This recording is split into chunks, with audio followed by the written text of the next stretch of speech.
Very recently, Blackout had its biggest update to date with a whole new mode and loads of new content. The lack of updates was really starting to show after a while, but this update brought life back into the game. The release of the final Eclipse has increased Blackout's player base by an incredible number, meaning that the game can be pushed to a larger audience, expand, and provide more content for both players and content creators alike. This means Blackout can get more revenue for its development.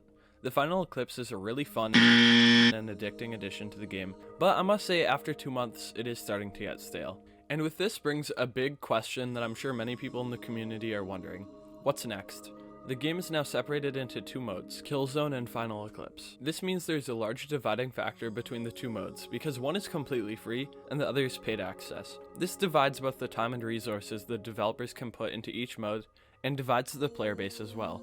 This is quite worrying because with the recent success of Final Eclipse, you know what, I'm just gonna call it Zombies. With the recent success of Zombies, Silver's focus may have shifted to create more content for Zombies. This would leave Killzone players with less content overall, and less reason to keep coming back to the game. Now, I do not think this will happen, or not to the extent that some people would believe.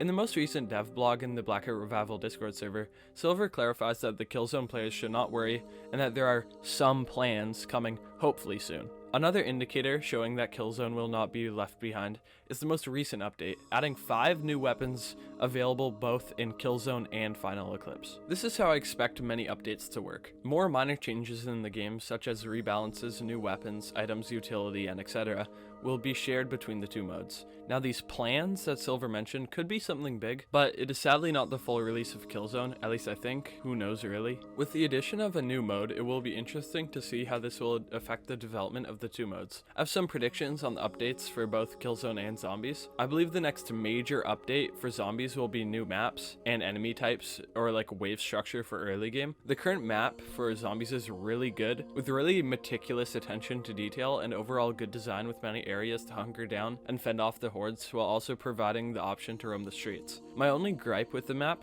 are the invisible walls and barriers around it. Anyways, my prediction slash suggestion is to add more maps. The current one is really good, and I'm sure it will be fine for a long time, but it would be really cool to see more maps with different unique styles and sizes.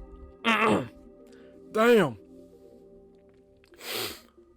Since Mensong, the city that Blackout takes place in, is split into 4 districts, it would be really cool to have 4 maps for each district. The one we currently have is Canal, which is 1 district, so it would be really cool to see one in Fleur or Sombre. This also should work in the lore because the Final Eclipse is a simulation to train Sting members in the Operator program. My next big suggestion for Killzone, which I would really like to see, are a faction revamp or improvements and more quests.